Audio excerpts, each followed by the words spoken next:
Salut à tous et bienvenue sur ma chaîne YouTube J'apprends le chinois. J'apprends le chinois. Aujourd'hui, nous allons voir la différence qui existe entre pourru et meo. Ces deux expressions utilisées en chinois pour des comparaisons. Alors, si vous êtes prêts, c'est parti! Nous avons vu dans des vidéos précédentes comment utiliser pourru ou encore meilleur pour faire des comparaisons d'infériorité en chinois.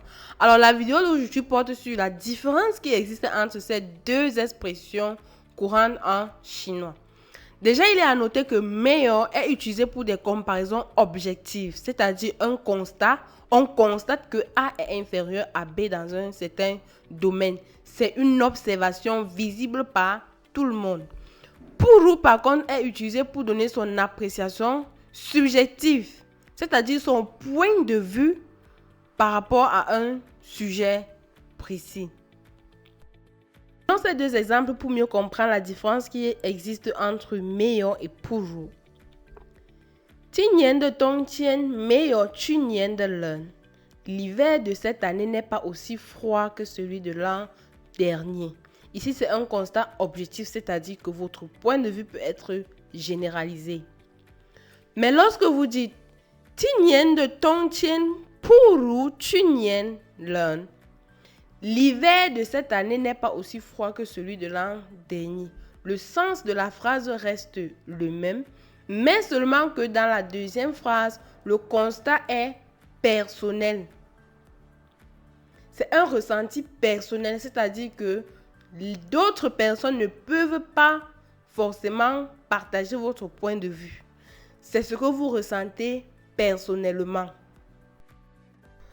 On continue ici avec l'objectif de notre cours qui est de comprendre la différence qui existe entre pourru et meilleur. Alors, parlant de la nuance.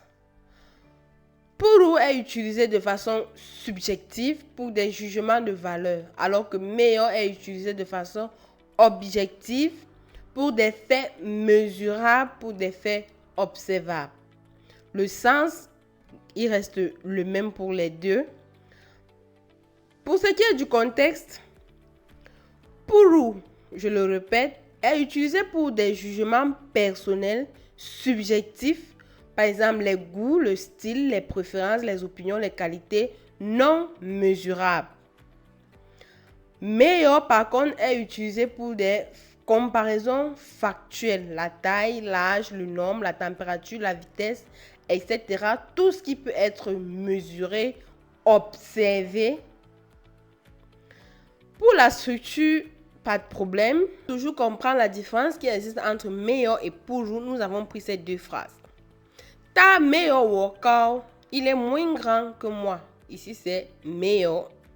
La taille, c'est un fait mesurable, observable. Tout le monde verra la même chose. Il est moins grand que moi. Ce n'est pas discutable. Maintenant, ta pourru wo shui. Ta pourru wo shui. Il est moins beau que moi. Là, c'est mon jugement personnel. D'autres verront que je suis moins beau que lui.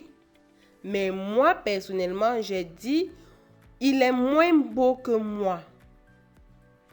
C'est pourquoi j'utilise pourru.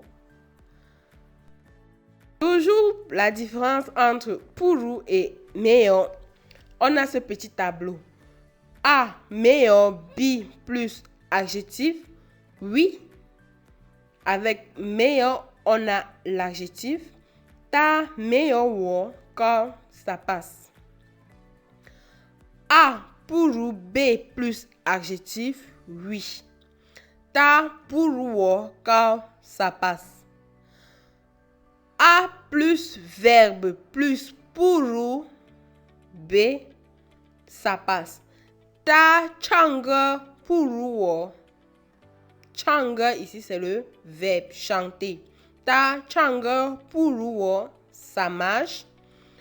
A plus verbe plus meilleur plus B, par contre, non. Ta, changa, meilleur, wo, pourquoi ça ne passe pas. A plus le nom plus pourru plus B, oui, ça passe. 我的中文不如你的。我的中文不如你的。Mais avec le meilleur, ça ne passe pas. 我的中文没有你的。Ici, non, ça ne passe pas. Pour que ça marche ici, il faut ajouter un adjectif. 明白了吗？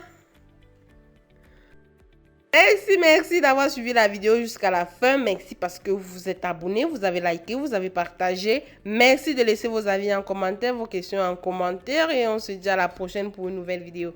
Bye bye, ici à Dianba.